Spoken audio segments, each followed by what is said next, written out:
Hello everyone, welcome or welcome back to the channel. My name is Divyanshi and I hope all of you are doing absolutely amazing.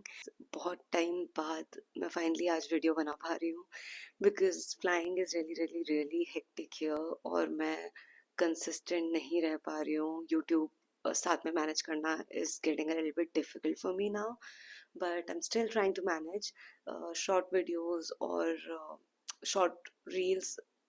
YouTube पे short videos मैं upload करने की कोशिश करती रहती हूँ day in my life and all. But I know you guys connected to me in the first place for some other reason because I used to tell you a lot about aviation, about cabin crew life, how to crack the interviews, how to get into aviation and everything. And my motive is still the same, but फिर भी बहुत ज़्यादा consistent रहना एक problem है, एक issue बन गया है क्योंकि फ्लाइंग बहुत हेक्टिक हो गई है. 4 सेक्टर्स. अभी फाइनली मैं ऑलमोस्ट 10 दिन के बाद मुझे फाइनली ऐसा डे ऑफ मिला है जिसमें मैं एक्चुअली फिल्म कर सकती हूँ क्योंकि मेरे बाकी सारे काम भी ख़त्म हो गए हैं. क्योंकि फ्लाइंग तो है ही, उसके साथ साथ मुझे घर भी मैनेज करना होता है. घर पे आती हूँ, खाना बनाना है, घर साफ करना है और कपड़े धोना है, सारी चीज़ें करनी होती हैं, सारे घर के काम, घरेलू काम. बट ऑब्वियसली सब चीज़ें एक साथ नहीं हो पाती. बट फाइनली आज मेरा डे ऑफ था और मैंने सोचा कि मैं आज फाइनली वीडियो बनाती हूँ. तो let's get started. I am going to tell you how to improve your communication skills for the interview. आप बहुत लोग इंटरव्यू के लिए जाते हैं but due to some reason they get rejected. First of all, if your CV was selected in the first place and they have invited you for the interview, that means you have something in your CV that they liked, right? इसीलिए उन्होंने आपको invite किया. Now, when you go for the interview, this is the major part जिसकी वजह से selection process या तो complete हो जाता है या फिर रुक जाता है. अगर आप इंटरव्यूज देने के बाद सेलेक्ट नहीं हो पा रहे हो, that means there is some problem that the recruiter found during the interview. Maybe that was your confidence was not as expected, maybe your communication skills were not that good, maybe your body language was negative without you knowing about it. So I'm going to help you with all of that and let's get started. First of all, let's talk about the communication skills. So when you go for the interview, of course, most of the times you get nervous. Recruiter के सामने जाके and you start fumbling. You feel like जब मैं अकेले में English practice कर रहा होता हूँ या अकेले में इंग्लिश प्रैक्टिस कर रही होती हूँ, it seems very fluent, very nice, grammar सही है, प्रोनाउंसिएशन सही है, pace of speaking is right. But whenever you are in front of someone और रिक्रूटर के आप सामने होते हो तो आप फंबल कर जाते हो या बहुत तेज बोलने लगते हो या फिर आपका प्रोनाउंसिएशन गलत निकल जाता है गलती से. तो ये सारी चीजें होती हैं because lack of confidence. So let's fix that first. See, communication is very important in job profile of cabin crew. So the first thing and the major thing that they are looking for is communication. They want you to communicate fluently in English as well as in Hindi if you're trying for domestic airlines or airlines in India. तो वो लोग सबसे पहले आपकी fluency देख रहे हैं, आपकी बात करने का तरीका देख रहे हैं. आप क्यों इतना इम्पोर्टेंट है ये इस जॉब प्रोफाइल में? Because it is a customer facing role. You are going to meet 150 or 200 passengers per day, not per day, per sector. और एक दिन में हम लोग 3-4 सेक्टर्स ऑपरेट कर रहे हैं. तो आप इमेजिन करो आप एक दिन में कितने लोगों से मिल रहे हो. कुछ लोग आपको ऐसे मिलेंगे जो पहली बार फ्लाई कर रहे हैं, जिन्होंने लाइफ में एयरक्राफ्ट नहीं देखा, जो बिल्कुल इंग्लिश नहीं आती, जिनको उनसे आपको हिंदी में कम्युनिकेट करना पड़ेगा विदाउट शोइंग देम कि अच्छा आपको इंग्लिश नहीं आती. उनको नीचा नहीं दिखाना है, उनको अच्छी तरीके से आप हिंदी में कैसे कम्युनिकेट करोगे. Secondly, you will get passengers which are corporate passengers and they fly every day, or not every day but एक हफ्ते में 2-3 बार fly कर रहे हैं because of their job requirements and whatever, and they are from corporate field and वो लोग उनकी communication skills बहुत अच्छी है. Sometimes you will even have to communicate with foreigners who are in India for their tours or work or whatever. तो basically आपका communication बहुत clear होना चाहिए. Communication is a two way thing. I speak and you understand, both the things are important. ऐसा नहीं है कि मैं जस्ट बस मैं बोल दूँ, मुझे इंग्लिश बोलनी आती है, मैं कैसे भी बोल दूँ, सामने वाले को समझ आ रहा है या नहीं आ रहा, that doesn't matter. A good communication is when you speak and the other person understands the correct thing. It's not only about the language but also that misunderstanding नहीं होना चाहिए कम्युनिकेशन में, राइट? कि आप कुछ बोल रहे हो और सामने वाला कुछ और समझ रहा है. तो you need to work on that. First of all, I have a few pointers here that I'm going to tell you. So clear communication is also very important in aviation for smooth operations. For we speak on interphone with the other crew who is in the forward, जो आगे है और मैं पीछे हूँ aircraft के. we communicate on interphones जो बहुत क्लियर नहीं होता. It's not like our mobile phones. तो your communication has to be very strong. आप 4-5 वर्ड्स में वो बात आगे वाले को कन्वे कर दे रहे हो, लेकिन इतना टाइम भी नहीं है कि पूरी लंबी बात हो, प्लस उसको समझ भी आना चाहिए, प्लस इंटरफोन का डिस्टर्बेंस भी है. इसमें सबसे ज़्यादा हेल्प करता है आपका कम्युनिकेशन स्किल्स. आप किस तरीके से शॉर्टेस्ट फॉर्म में, शॉर्टेस्ट सेंटेंस में अपनी बात कम्युनिकेट कर पा रहे हो. लंबा चौड़ा चिट्ठा ज़रूरी नहीं है कम्युनिकेशन अच्छा होने के लिए. रिक्रूटर्स को एक्सेंट नहीं चाहिए. फेक एक्सेंट मत लेकर आओ. हम इंडियंस हैं, हमारा अपना एक एक्सेंट होता है इंग्लिश में बात करने का, हमें वो ही कंटिन्यू करना है. We don't want nobody in India or nobody abroad who is taking your interview is expecting a British accent from you. वो इंडिया में आए हैं रिक्रूटमेंट के लिए तो वो इंडियन एक्सेंट ही एक्सपेक्ट कर रहे होंगे. वो बहुत इम्प्रेस नहीं हो जाएंगे अगर आप ब्रिटिश एक्सेंट में बात करोगे तो आपको कुछ भी फेक नहीं करना है communication में specially. So what are the areas in communication that you have to focus on? First of all, fluency. Fluency का मतलब है कि आपको बहुत ज़्यादा पॉज नहीं लेना है बात करने के बीच में. बहुत सारे फिलर्स आपको यूज़ नहीं करना है. फिलर्स मतलब लाइक जब हमें समझ में नहीं आता ना नेक्स्ट वर्ड तो ऑटोमेटिकली ये निकलता है बीच में सेंटेंस के, and this is no for communication. तो आपको ये फिलर्स अवॉइड करने हैं. Secondly, pronunciation, not accent. I'm not talking about accent, I'm talking about pronunciation. Pronunciation should be right. तो आप वर्ड्स को सही से प्रोनाउंस कर पा रहे हो.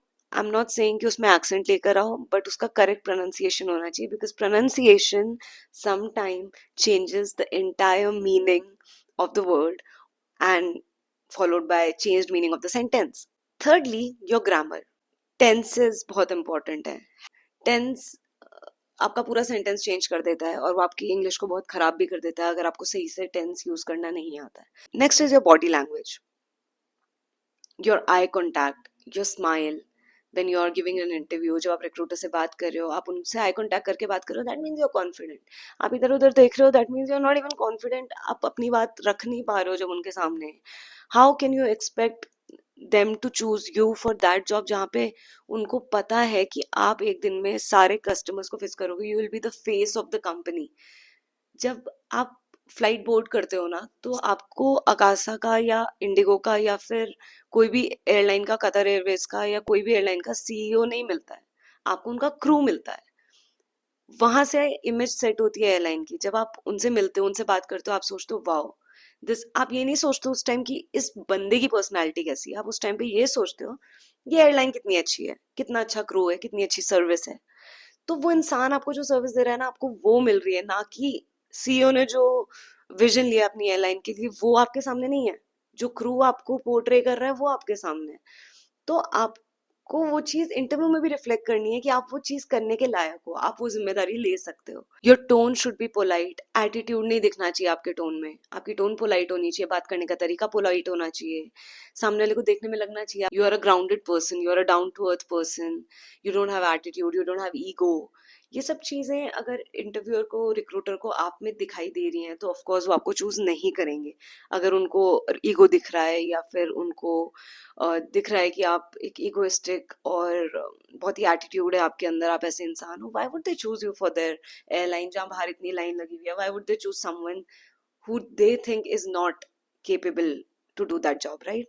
So you need to do all that. Plus listening skills are very important in a good communication. आपको सिर्फ बोलना नहीं है, आपको सुनना भी अच्छे से है. ये भी कम्युनिकेशन का एक पार्ट है. आपको क्वेश्चन क्या पूछा गया है, pay attention to that.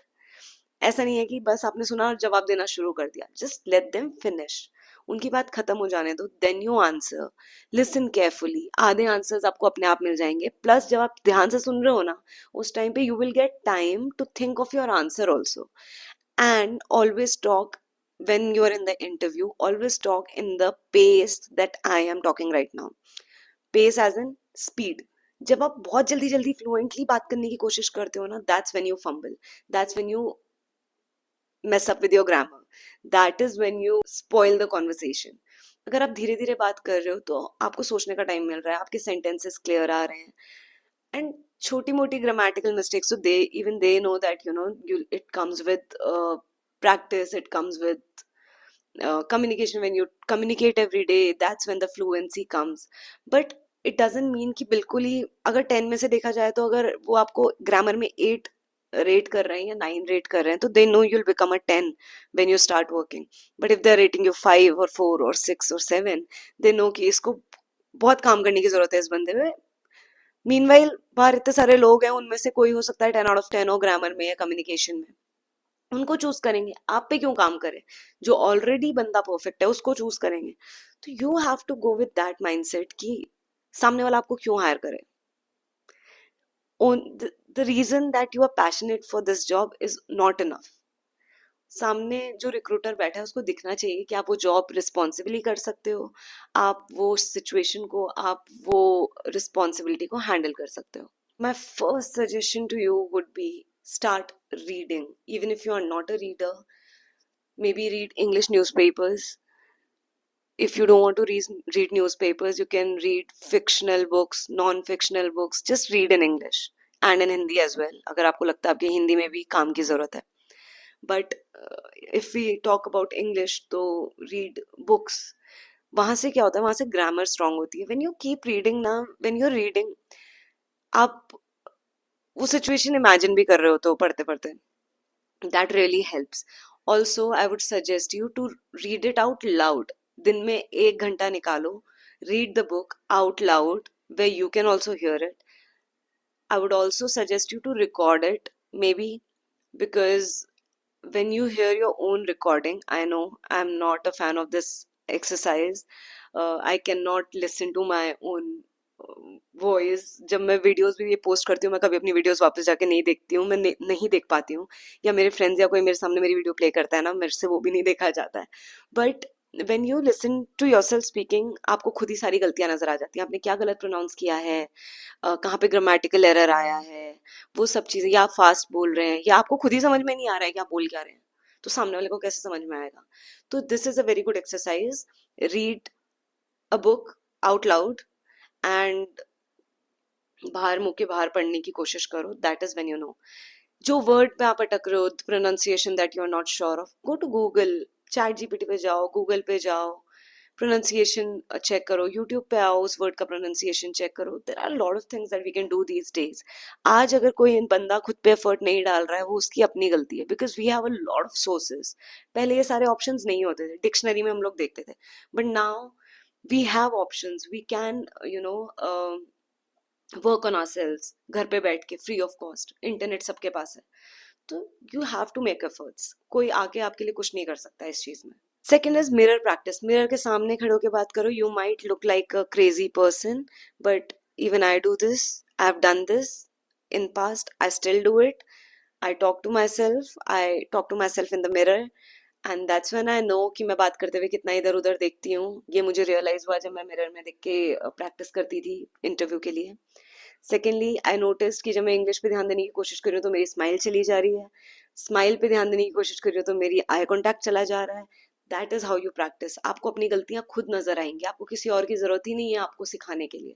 थिर्डली, you can record yourself if you don't want to post it, if you are not comfortable posting it, record yourself. खुद की वीडियो खुद देखो, उसमें भी आपको समझ में आएगा कि आपने क्या गलतियां करी हैं। आप तेज बोलते हो, आपका पेस बहुत ज्यादा हाई है, पिच हाई है बात करने की, आपका टोन एरोगेंट है, ये सब चीजें आपको दिखाई देंगी।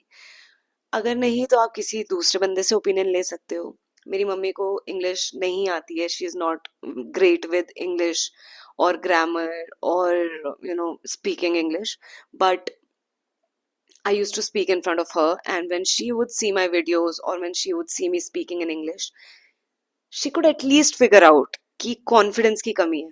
या बोलेगी तो आई कांटेक्ट नहीं करती हो तुम, अटक अटक के बात कर रही हो। उनको ग्रामर नहीं पता बट शी नोज कि बात करने का तरीका गलत जा रहा है। तो आप किसी को भी पूछ सकते हो, डजेंट मैटर कि सामने वाले को बहुत फ्लुएंट इंग्लिश आनी चाहिए ये बात करने के लिए, ये बताने के लिए, आपको आपको करेक्ट करने के लिए।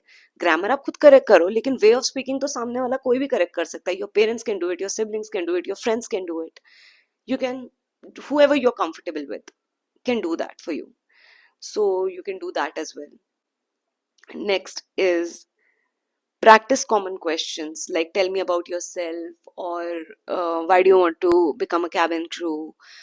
Whatever common questions are there, I've already posted a few videos about it. You can go there, you can check those questions and create your own answers in your own language and then try practicing them. I've also made a video जिसमें मैंने बताया है कि क्या नहीं बोलना होता है, दैट इज वेरी इंपॉर्टेंट। क्या बोलना है, से ज्यादा क्या नहीं बोलना है सेंटेंस, वो बहुत इंपॉर्टेंट है। तो you can go and check that out as well, and then you can practice accordingly. वो क्वेश्चंस को रेगुलर प्रैक्टिस करो। जब हम लोग एज अ क्रू भी, जब हम लोग अपने कमांड्स प्रैक्टिस करते हैं, या हमारा कोई मेन्यू डायलॉग होता है, या जो भी हमें एयरलाइन में कोई स्पेसिफिक हमारी ब्रीफिंग्स होती हैं जो हमें याद करनी होती हैं, वो हमारे अंदर इतने खून में घुस जाती है कि आप रात को 2 बजे उठा के किसी क्रू को बोलोगे ना, start your overwing exit briefing, I'm 100% sure that crew will say word to word correctly that briefing। वो अच्छे से बात करेंगे, पूरा ब्रीफिंग प्रॉपर आपको बताएंगे, रात के 2 बजे भी, नींद से उठ के भी, इतना वो खून में घुल गया है। तो प्रैक्टिस एटलीस्ट अपना इंट्रोडक्शन तो ऐसे प्रैक्टिस कर लो ना तुम कि मतलब वो नेचुरल भी लगे और खून में है तुम्हारे, उसमें तो कुछ गलत हो ही नहीं सकता तुमसे। तो you can also use this method which is called star method, STAR। S is for situation, T is for task, A is for action, and R is for result. So now you have to think of a question as a recruiter या as a passenger। आप एक situation create करो अपने mind में कि आप passenger हो और आपके दिमाग में क्या आ रहा है, और अब वो crew को आप कुछ question पूछना चाहते हो। वो question आप खुद से पूछो। Now act as a crew। वो situation क्या है firstly, task क्या है आपका, what is your task, what is the action that you are going to take, and what is the result जो आपने figure out किया। I'm also going to tell you about this method in detail either in another video, और अगर ये इस video ज़्यादा लंबी नहीं हुई तो मैं इसमें भी बता सकती हूँ, let's see। But I'll tell you about this, and this is a very useful method. I will also give you an example of कल की flight का example दे दूँगी। So yeah, now there are a lot of free apps and websites जहाँ पे जाके आप अपनी English practice कर सकते हो। First app is hello English.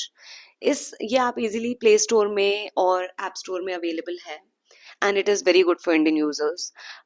It covers your grammar, your vocabulary, and your conversation practices. I still remember when I was in college, university में जब मैं पढ़ रही थी, अपना ग्रेजुएशन कर रही थी, मैं इतनी इतनी मोटी इंग्लिश ग्रामर की बुक लेकर आई थी, उसमें ग्रामर प्रैक्टिसेस होती थी। मुझे लगता था ये तो इतना इजी है, ये क्या है, ए एंड द फिल करवा रहे हैं, but it really helps. So you get grammar books as well and start those exercises, start those practices. That will also help. Another app that I would suggest is a Cake app, which has short daily videos with real life conversations, and it is good for your pronunciation practices as well. Next is your BBC Learning English app. It has structured lessons, pronunciation guides, it has video contents and all, so you can go through that as well. There's one Elsa Speak app which is available. It has a free version also. थोड़ा बहुत चीज़ें उसमें paid हैं, don't pay for it. जितना free version है वो आप explore कर सकते हो. It is great for your pronunciation and your accent improvisation. Free में जो उसमें features हैं वो थोड़े limited हैं, but you can go through them. बहुत सारे apps हैं, तो जितना जितना जहाँ से free मिल रहा है ना, समेट लो. Then there are a few websites as well. BBC Learning English की website भी है. You can go through it. Duolingo is one of the very good apps which is very famous. I've used it खुद से भी, and it is really nice. You can definitely go for Duolingo. There are YouTube channels also जिसमें आपको free English सिखाई जाती है. There Learn English with Let's Talk करके एक channel है, आप उस पे जाके भी English सीख सकते हैं थोड़ा बहुत. And watch videos, watch English movies without subtitles.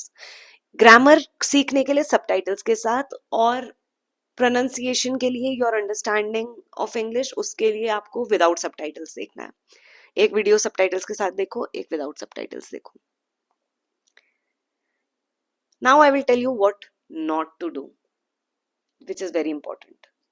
First, don't try to fake an accent. बहुत चीप लगता है, बहुत खराब लगता है, बहुत ही ज्यादा खराब लगता है। कभी सेलेक्ट नहीं होंगे अगर फेक एक्सेंट के साथ जाओगे तो। अगर आपको लगता है this is my accent, no it's not.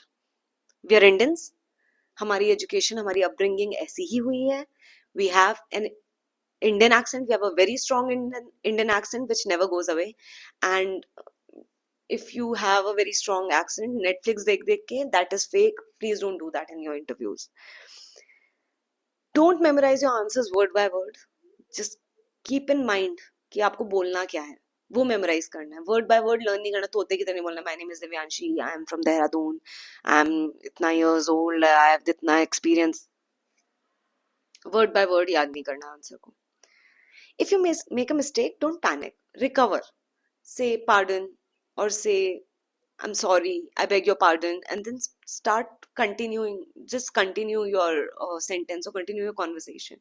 अटक मत जाओ, फ्रीज मत हो जाओ कि शिट मैंने गलती कर दी। हो सकती है ना, ह्यूमन है, स्लिप ऑफ टंग हो जाता है। They know they are also human. तो ऐसा नहीं है कि आपने एक जगह अटक गए, बहुत फ्लुएंट नहीं थे तो आपको निकाल देंगे, ऐसा नहीं होता है। इट्स जस्ट दैट आपकी इंग्लिश बहुत ही खराब है, आपका ग्रामर बिल्कुल ही खत्म है। That is when they choose, when they decide not to choose you. मैं ही अभी बोल रही हूँ, कितनी सारी चीजें मैं गलत बोल देती हूँ बीच में, and then I corrected. Just continue, say pardon, say sorry, and then continue. See, keep in mind, every confident speaker was once a beginner. Start small, practice daily, and trust the process. आराम से होती हैं चीजें, एक दिन में कुछ नहीं होता। Give your self time, be consistent. ऐसा नहीं कि 2 दिन मैंने 4-4 घंटे प्रैक्टिस किया है और उसके बाद एक हफ्ता नहीं किया। नो, एक घंटा करो, but do it every day. Be consistent with it, trust the process, everything will be fine, you will make it. Be confident, अपने पे विश्वास रखो। If you are confident, if you know you can do it, you are half way there. So now, I was talking about the STAR method. I'll tell you one example.